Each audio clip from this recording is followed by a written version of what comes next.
Hello students, I am Nishad Uke. I am currently pursuing my masters in chemistry from NIT Bhopal. आज हम जो topic पढ़ने वाले हैं it is one of the most interesting topic in the field of thermodynamics. ये topic जितना ही interesting है इसका फिजिकल सिग्निफिकेंस ग्रास्प कर पाना उतना ही मुश्किल. तो शुरू करते हैं आज के टॉपिक के साथ, इंटरनल एनर्जी.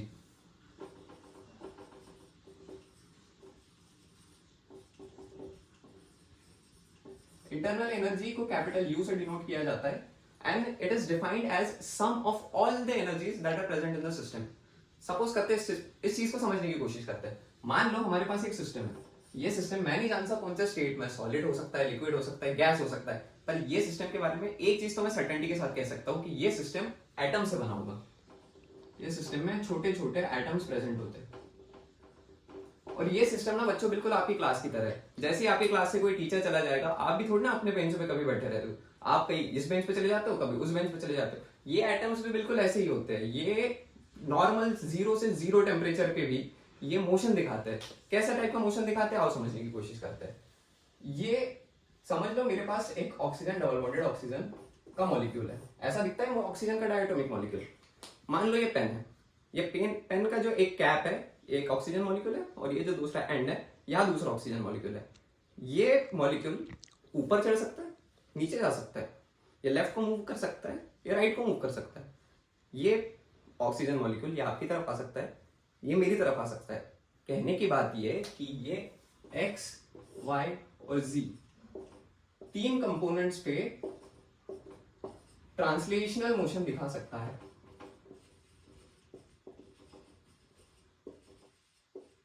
चलो मान ली सर आपकी बात. और क्या कर सकता है?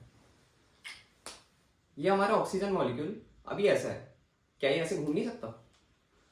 ये अपने इस एक्सिस के अराउंड, हमारे बॉन्ड के सेंटर से ये अपनी एक्सिस के अराउंड ऐसे सर्कल रोटेशनल मोशन एग्जिबिट कर सकता है. मान लिया सर ऐसे घूम रहा है. अब ये ऑक्सीजन मॉलिक्यूल ऐसे भी तो घूम सकता है, जहां पे ये अपने ऑक्सीजन की पोजीशन चेंज नहीं हो रही है. देखो दो रोटेशंस में क्या फर्क है.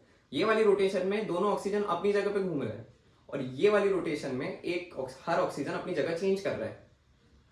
सो दो तरीके की रोटेशन हमने देखी. एक जो ये ऑक्सीजन मॉलिक्यूल अपनी जगह पे घूम रहे थे, और दूसरा जो ये सेंट्रल एक्सिस पे घूम रहे थे. तो ये कौन सा मोशन एग्जिबिट कर रहे थे? Rotational motion. ऐसे ही ये दो ऑक्सीजन आइटम्स अपने ये बॉन्ड के अबाउट अपना डिस्टेंस कम करते हैं, बढ़ाते हैं, कम करते हैं, बढ़ाते हैं. इस मोशन को वाइब्रेशनल मोशन कहते हैं. तो इस मोशन की वजह से जो एनर्जी, जो मूवमेंट होता है, जो मोशन होता है, इसे कहते हैं वाइब्रेशनल मोशन. और बच्चों एक चीज फिजिक्स में क्या पढ़ते आ रहे हैं हम, मोशन की वजह से जो सिस्टम में एनर्जी आती है उसको क्या कहते हैं? मोशन की वजह से सिस्टम में आने वाली एनर्जी को काइनेटिक एनर्जी कहते हैं. चलो मान लिया सर काइनेटिक एनर्जी है मेरे सिस्टम में. अब इस चीज को और थोड़ा सा मैग्नीफाई करते हैं. ये छोटे छोटे एटम्स हैं, मैंने इसको मैग्नीफाई कर दिया है. अब एक एटॉमिक स्ट्रक्चर आपने पढ़ा ही है, आपको मालूम है एक एटम का स्ट्रक्चर कैसा होता है. मान लो ये हमारे दो पार्टिकल्स को हमने मैग्नीफाई कर दिया. एक इलेक्ट्रॉन यहाँ घूम रहा है, एक इलेक्ट्रॉन यहाँ घूम रहा है. ये बढ़िया अपने न्यूक्लियस के साथ इलेक्ट्रोस्टैटिक अट्रैक्शन दिखा रहा है. हाँ सर दिखा रहा है. पर क्या आपको नहीं लगता ये जो इलेक्ट्रॉन है ये इससे भी थोड़ा बहुत कहीं ना कहीं अट्रैक्टेड होगा? वैसे ये वाला इलेक्ट्रॉन भी होगा. ये अट्रैक्शन, इलेक्ट्रोस्टैटिक अट्रैक्शन की वजह से भी सिस्टम में एक एनर्जी डेवलप होती है. अब आप बोलोगे सर कौन सी एनर्जी डेवलप होती है? तो ये एनर्जी आई क्यों इनके में, ये इलेक्ट्रोस्टैटिक अट्रैक्शन हो क्यों रहा है? सर इनके पोजीशन की वजह से हो रहा है. सर पोजीशन की वजह से कौन सी एनर्जी आती है हमारे सिस्टम में? पोटेंशियल एनर्जी आती है. तो हमने दो एनर्जी तो समझ ली. अब मान लो ये मेरा सिस्टम है, ये सिस्टम के नीचे मैंने बर्नर लगा दिया. बर्नर को कर दिया चालू, इस सिस्टम को करना चालू किया हीट. सिस्टम में अब टेम्परेचर बढ़ रहा है, सिर्फ सिस्टम में हीट एनर्जी जा रही है. तो हीट एनर्जी की वजह से कौन सी एनर्जी कहते हैं हम उसको? Thermal energy. आओ से थोड़ी जगह बना लिया जाए.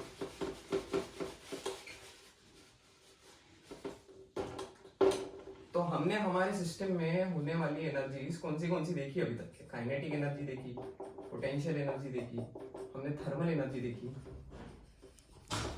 इसी तरह अगर एक आयनिक स्ट्रक्चर हो, जैसे NaCl, टेबल सॉल्ट का जैसा स्ट्रक्चर होता है ना, NaCl का स्ट्रक्चर एक लैटिस की वजह से होता है. तो ये लैटिस में एक एनर्जी होती है जिसको कहते हैं लैटिस एनर्जी. जब दूसरे दो डिफरेंट कैटायंस और अनायंस एक दूसरे से बाइंड करते हैं, उसके वजह से जो एनर्जी प्रोड्यूस होती है बाइंडिंग एनर्जी। सर मान लिया ये इतनी नंबर ऑफ एनर्जीज हो सकती है मेरे सिस्टम में, और इन सारी एनर्जीज का जो सम होता है, इन सारी एनर्जीज का जो एडिशन होता है बच्चों, वही होता है हमारी इंटरनल एनर्जी। मान लिया सर सारे एनर्जीज का एडिशन होता है हमारी इंटरनल एनर्जी। अब आप एक सिस्टम इमेजिन करिए, हमने ऑक्सीजन का मॉलिक्यूल लिया था, हम ऑक्सीजन का एग्जांपल लेके सकते हैं।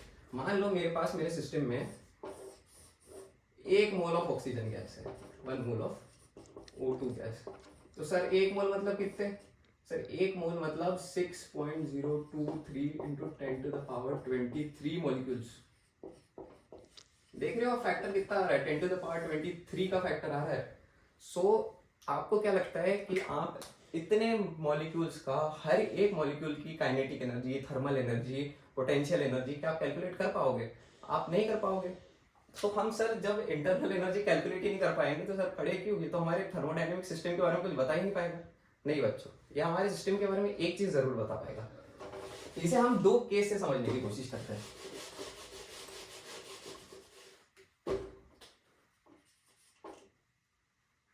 पहला केस, एक सिस्टम हमेशा की तरह, इस सिस्टम की कोई इंटरनल एनर्जी होगी, एब्सोल्यूट वैल्यू मुझे नहीं पता, मैं U1 से डिनोट कर देता हूँ। मान लो ये सिस्टम को, एक सिस्टम में गैसियस सिस्टम है, ये सिस्टम को मैंने कंप्रेस किया, कंप्रेस कर रहा हूँ इसका मतलब क्या है? मैं प्रेशर, एक्सटर्नल प्रेशर बढ़ रहा है, P पॉजिटिव है, तो जब सिस्टम पे काम किया जाता है तो उसकी एनर्जी बढ़ती है। इसका मतलब मैंने सिस्टम पे काम करवाया कोई, और वो काम से इसकी एनर्जी मान लो सपोज 50 किलो जूल, 50 जूल से बढ़ गई, ठीक। तो इसके बाद जो मेरा सिस्टम ट्रांसफॉर्म हो जाएगा, उसकी इंटरनल एनर्जी U2 हो जाएगी। ठीक है सर, दूसरा केस देखते हैं। यही सिस्टम है मान लो हमारा, जिसकी U1 एनर्जी थी। अब इस सिस्टम को मैंने हीट के फॉर्म में 50 किलो जूल की एनर्जी प्रोवाइड कर दी। अब सिस्टम को प्रोवाइड कर दिया, मतलब मेरे को कौन सा साइन लगाना पड़ेगा? Positive sign. तो मैंने Q इसमें हीट के फॉर्म में 50 किलो जूल की एनर्जी सिस्टम में डाल दी, ये सिस्टम फिर ट्रांसफॉर्म हो गया। अब इसकी इंटरनल एनर्जी में कुछ चेंज आया होगा इस प्रोसीजर की वजह से, मान लो इसकी एनर्जी अब U2 हो गई। तो सर मैं ये 2 केस में एक चीज वैल्यू तो नहीं पता, पर मुझे U1 U2 के बारे में एक चीज जरूर पता कह सकता हूं मैं, सर की जो U2 है ना, इसमें 50 किलो U1 में 50 किलो जूल की एनर्जी डाली गई है, तब U2 बना है। तो इसका मतलब U2 मेरा 50 किलो जूल से तो ज्यादा है U1 से। सिमिलरली इस केस में U1 में 50 किलो जूल की एनर्जी डाली गई है, तब जाके सिस्टम U2 है। मैथमेटिकली समझते हैं। मैं क्या कह रहा हूँ कि U2 की जो एनर्जी है माइनस U1 की जो एनर्जी है, ये तो हम पता कर सकते हैं ना कि 50 किलो जूल की एनर्जी सर हमारे प्रोसीजर में प्रोसेस के थ्रू डाली गई है। तो इसका मतलब मैं क्या कैलकुलेट कर सकता हूँ? मैं change in internal energy calculate कर सकता हूँ, जो कि इस केस में, दोनों केसेस में आएगी प्लस की 50 किलो जूल। तो इस केस से हमें 2 चीजें समझ आती है। पहली चीज कि सर जो मेरी इंटरनल एनर्जी है ना, ये सिर्फ स्टेट पे डिपेंड कर रही है। सर देखो, यहाँ पे मैं वर्क के थ्रू एनर्जी डाल रहा हूँ सिस्टम में, यहाँ मैं हीट के थ्रू डाल रहा हूँ, पर चेंज में कोई फर्क आ रहा है क्या? सर चेंज में तो कोई फर्क नहीं आ रहा। इसका मतलब क्या है? मेरा जो इंटरनल एनर्जी मेरे से फाइनल और इनिशियल स्टेट पे डिपेंड करता है, ये चीज पे नहीं डिपेंड करता है कि मैं प्रोसीजर कौन सा कर रहा हूँ, ये वर्क से प्रोसीजर कर रहा हूँ या हीट से प्रोसीजर कर रहा हूँ। इस चीज से इसको फर्क नहीं पड़ता है। पहली बात ये पता चली। सर दूसरी बात क्या पता चली हमें? दूसरी बात हमें ये पता चली कि हमारे पास ये 2 केस है। 2 केस ऐसे है कि हमारी सिस्टम की अगर इंटरनल एनर्जी मुझे चेंज करनी है तो सर मेरे पास सिर्फ 2 ही तरीके हैं इंटरनल एनर्जी चेंज करने के।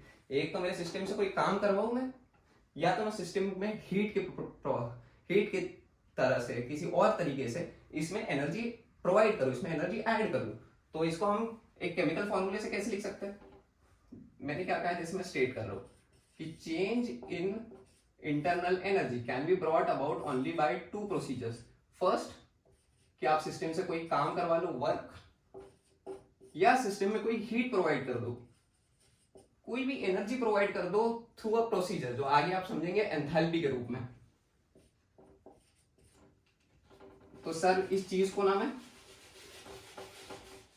मैथमेटिकली फॉर्मुलेट कर देता हूं कि मेरी जो इंटरनल एनर्जी है, माइंड इट, मेरी जो इंटरनल एनर्जी है उसमें सर चेंज लाने के दो तरीके हैं। पहला, एक तो हीट दे दो या हीट निकाल लो, एंडोथर्मिक प्रोसेस करवा लो, एक्सोथर्मिक प्रोसेस करवा लो, या तो सर उससे कोई काम करवा लो, सिस्टम से, सिस्टम को एक्सपांड करवा दो, सिस्टम को कंप्रेस करवा दो, तो इसकी इंटरनल एनर्जी चेंज हो सकती है। पर सर साइन इसमें जो लगाओगे ना बीच में, साइन तुमको प्रोसेस के हिसाब से देख के लगाना पड़ेगा। जैसे इस प्रोसेस में 50 किलो जूल की एनर्जी सिस्टम में जा रही थी, तो सिस्टम में जा रही तो हम प्लस साइन लगाएंगे। अब मान लो अगर इसमें से -50 किलो जूल की एनर्जी निकल रही है, कि 50 किलो जूल की एनर्जी निकल रही है, तो आप कौन सा साइन लगाओगे? माइनस लगाओगे ना। तो सिमिलरली इसको मैथमेटिकली अप्रोप्रिएट तरीके से लिखने का टर्म है डेल यू। इसमें भी प्लस माइनस, क्यू में भी प्लस माइनस, और वर्क में भी प्लस माइनस।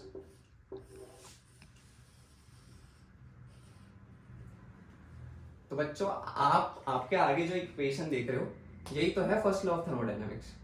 क्या कह रही है हमें एक इक्वेशन, कि इंटरनल एनर्जी किसी भी सिस्टम की, किसी भी चीज की अगर एनर्जी चेंज करवानी है तो सर उसके सिर्फ दो ही तरीके हैं। एक तो उससे कोई काम करवाओ, या तो उसमें कोई हीट के तरीके से उसमें एनर्जी इंट्रोड्यूस करवाओ। सर इसके अलावा ना मैं किसी सिस्टम की इंटरनल एनर्जी बढ़ा सकता हूँ, ना इंटरनल एनर्जी कम कर सकता हूँ। तो फर्स्ट लॉ ऑफ थर्मोडायनामिक्स का क्या स्टेटमेंट होता है? Energy can neither be created nor be destroyed. बचपन से सुनते आ रहे सर, स्कूल के टाइम से हमने ये लाइन रटी हुई है, पर मतलब आज समझ में आ रहा है। Thank you, that would be my demo class.